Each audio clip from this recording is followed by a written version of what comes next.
Dust tells the story of Shmuel, a Hasidic cantor whose wife passes away, and he's deeply distraught by her untimely passing, and he's certainly in search of spiritual solace, but his grief keeps manifesting itself as this gnawing need to understand what's happening to her body as she decomposes, and he's working his way through the very rigid and specific Jewish mourning rituals, and yet his grief is spilling outside of the boundaries of these rituals, so much that he reaches this point where these nightmares have evolved in his head that he feels that he needs to kind of break taboo and tiptoe outside of his enclave and truly get an understanding of what's actually happening with her body. And that search leads him to a community college where he meets Albert, who's a bewildered and bumbling biology professor, played by Matthew Broderick. The two embark on this bizarre world of homespun forensic research, moonlit misadventures, insanity ensues, and hopefully a little bit of profundity and catharsis as well. That's a more difficult question than you think. I think Shmuel is somewhat enigmatic. He speaks very few words. He's devastated, obviously. He's a father of two twins, and this is an untimely death of his spouse, who is most likely, given that he's an ultra-Orthodox Jew, as they call it, ultra-Orthodox, I mean a Hasidic Jew, he must have married her very young. This is the only woman in her life. And obviously he had such deep intimacy with her, and now she's gone. And somehow the somatic aspect of her loss, the questions that keep coming to him, like, okay, what is exactly happening with her body? And that obsession being sort of healed by this very odd, strange friendship with Albert, who is more like a left brain guy, more like, collecting data and being analytical, as opposed to Shmuel, who is more like a right brain person who tries to make sense, works more with his intuitions. I felt that this role does not require me to somehow step out of my skin. I sort of recognized myself in lots of ways in Shmuel. The earliest seeds of the idea were planted when I lost my mom 10 years ago. I come from a Reformed Jewish background, which is certainly not a Hasidic background, and yet nonetheless there's these rituals for grieving that I've always found to be incredibly wise and incredibly profound and beautiful. And I've always found that beauty in that ritual, and it was mourning my mom in that way, both as an honor to her and both as a part of our family grieving.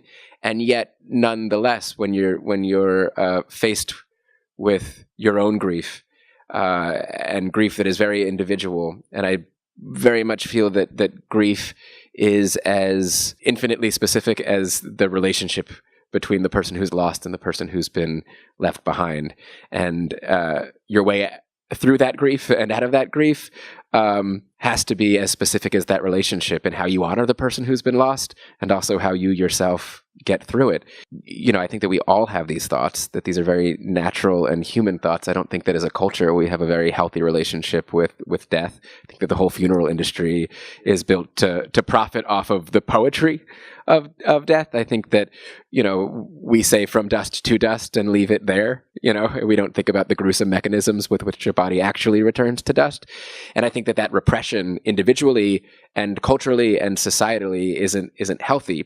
And that if one were to stare that in its face and try to seek comfort or understanding there, that they should have the permission to. It shouldn't be considered odd or morbid. I feel, again, we all have these thoughts, but nobody wants to talk about them, so we think we're strange or weird when we do. If one gets through that process, and I'm incredibly squeamish myself, the movie was sort of therapy for me to stare at it, and that if one stares at it, then on the other side there is scientific, almost spiritual beauty to the way we return to the earth, if allowed to.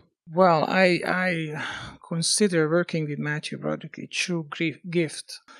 And I also believe that my set of talents are very different from Matthew, which was sort of paying off nice, I think, in this movie, because he can be so many things. he really has this comedian, very quick and very nuanced and subtle acting. I'm a little heavier sort of a figure. He never taught me anything in a sense that he never identified and like teaching me, but I was just seeing him working, and that was very rewarding for me. A complete joy and utterly surreal as so much of this process has been, and such an odd, strange film to even have been made at all, and to have been made with this level of collaborator and this caliber of talent. I pinch myself still that it's coming out now. Shmuel and Albert are an odd couple by design. They're an odd couple on the page. They're supposed to be an odd couple on screen. I think that Géza and Matthew are an odd couple in life in ways, and being able to harness those differences and put them on screen, and all of the combustibility sort of between those two methods really lent to the odd couple nature, and to watch both of them work off of each other and respond to each other. The nuance and the layer of both of their performances, and the thing that always delights me and moves me deeply, are the ways in which Matthew, in the film breaks my heart, and the ways in which Géza, in all of his heartbreak, makes me laugh. Just that dynamic of the way that they fuel and feed off of each other, I think, is really beautiful.